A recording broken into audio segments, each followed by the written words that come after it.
I remember crying a lot after my dad's diagnosis. I remember just dragging myself out of bed. I remember thinking there was no purpose, that I had no purpose. This isn't a story about a miracle drug or a miracle treatment. This is a story that I tried to avoid myself for a long time. I want this story to be told because I think it's important that people take every day and make it the best that they can.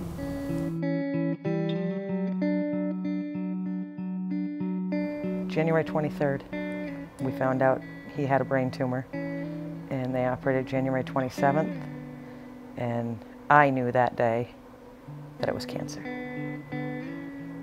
Kids didn't, but I did. It's a glioblastoma, stage 4. It's aggressively growing, but the doctors are pretty optimistic. Over the last year, I have documented my father and my family at our most vulnerable. By asking a series of questions, I was hoping I could find the answer to this feeling of hopelessness.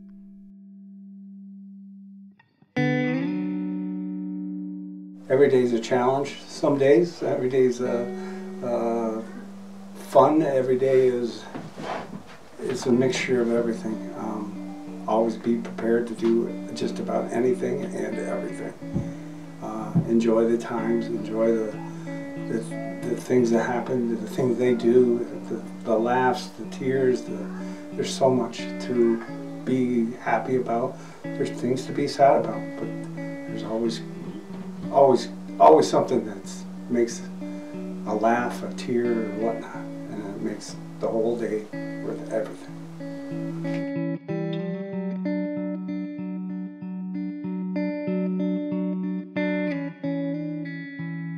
After my dad's diagnosis, I felt like I lost myself. But I had been lost before.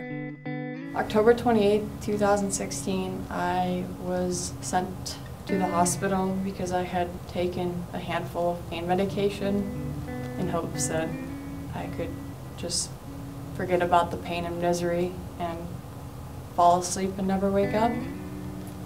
Depression for me didn't come on suddenly.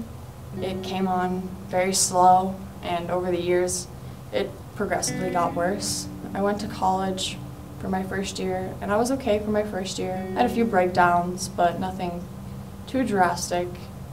But second year came around, and that's when my depression and anxiety really hit me.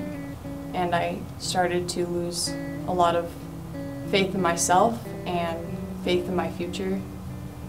And I woke up in the hospital with my dad, who was actually down in Rochester the night before, and all my friends were just at the hospital, sleep deprived, worried out of their mind.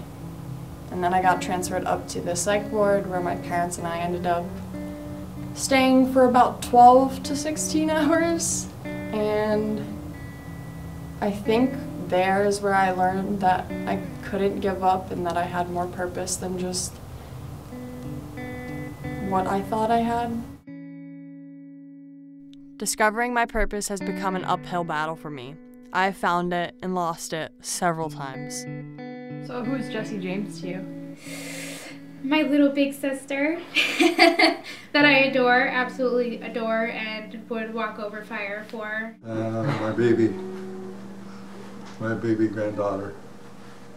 You'll always be the baby. Our little princess. My little princess is right. She was my best friend since the day I was born. We always hung out everywhere. People thought we were siblings all the time. They always asked us if we were twins, but I'm way better looking, so I don't know why they thought that. My best friend. God gave her to me for a reason. Still trying to figure that one out some days. Glad I was blessed with her. That's my daughter. My little Valentine.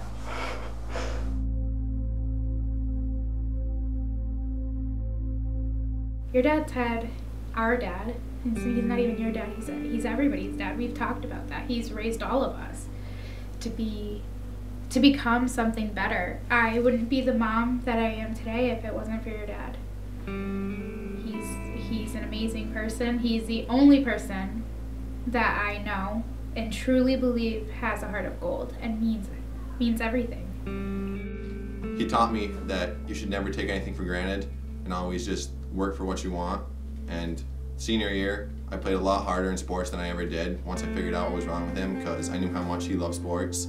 And he actually paid attention. He hates basketball, but he actually paid attention to my basketball my senior year, which was nice.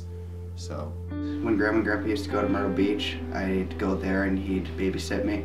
And I don't know if it was from the stench or what, but I used to pass out on his hockey bag every day for hours and hours. And then when I'd wake up, he'd take me to Dreg Subs, and he'd turn his little movie thing on the back seat of the 4Runner, and I'd watch a movie all the way to Drex, even though it was like a 2-minute drive every day.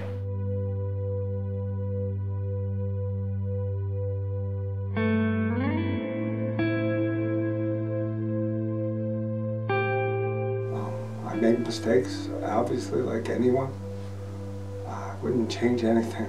Maybe I wouldn't have stepped near this or that and gotten a cancer or anything like that, absolutely, but things happen for a reason, I believe, without a doubt. I believe there's a good, there's a bad, there's everything. Be together, form more bonds together, things like that. But there is people out there, and there's great people out there.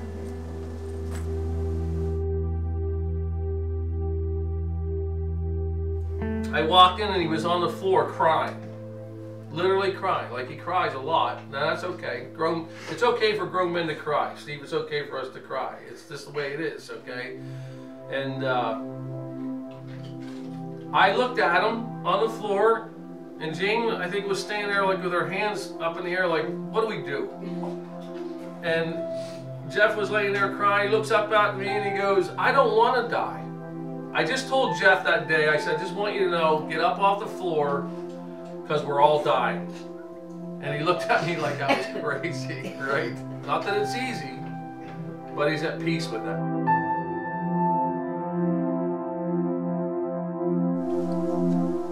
What inspires me? My family. Jane's been a big thing right now, very big thing to be part of me, part of this whole nightmare. My family's been there for me. My friends have been phenomenal.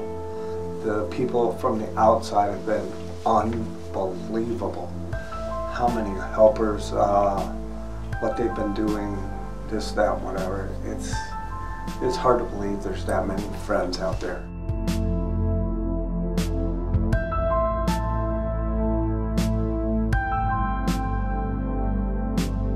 His impact on my life has been crucial.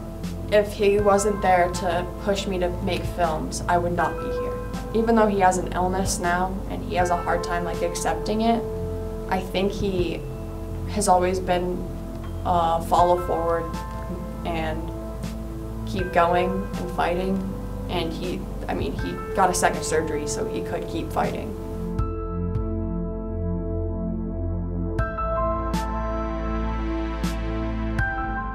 Purpose? Yeah, maybe later on in life when you get married and children and all that kind of, there's a purpose, but everyday life, you ask that question, what's my purpose? I don't know.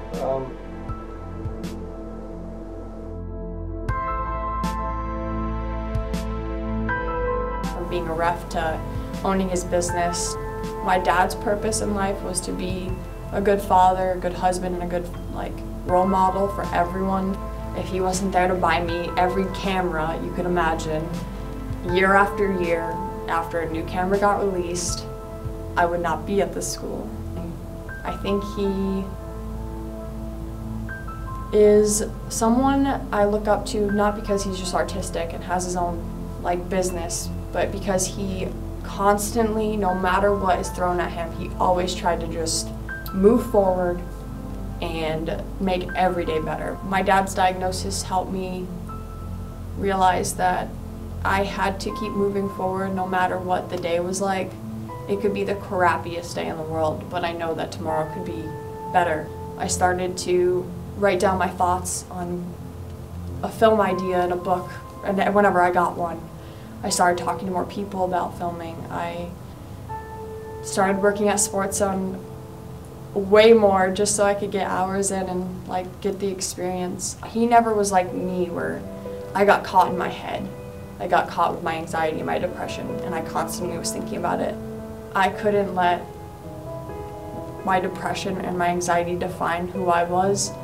When I started to think that I had a place in society that was more than just being a girl who made videos, it's going to be someone that gives people hope for a better tomorrow. There are people that go through life and never find themselves asking what their purpose is. Simply, as I was developing this film, I decided the audience should look into their life after viewing it and question themselves on their very own purpose. What if you were faced with a situation like my own? Would you give up, drag yourself out of bed for months, or would you start to fight back, like my dad and I did?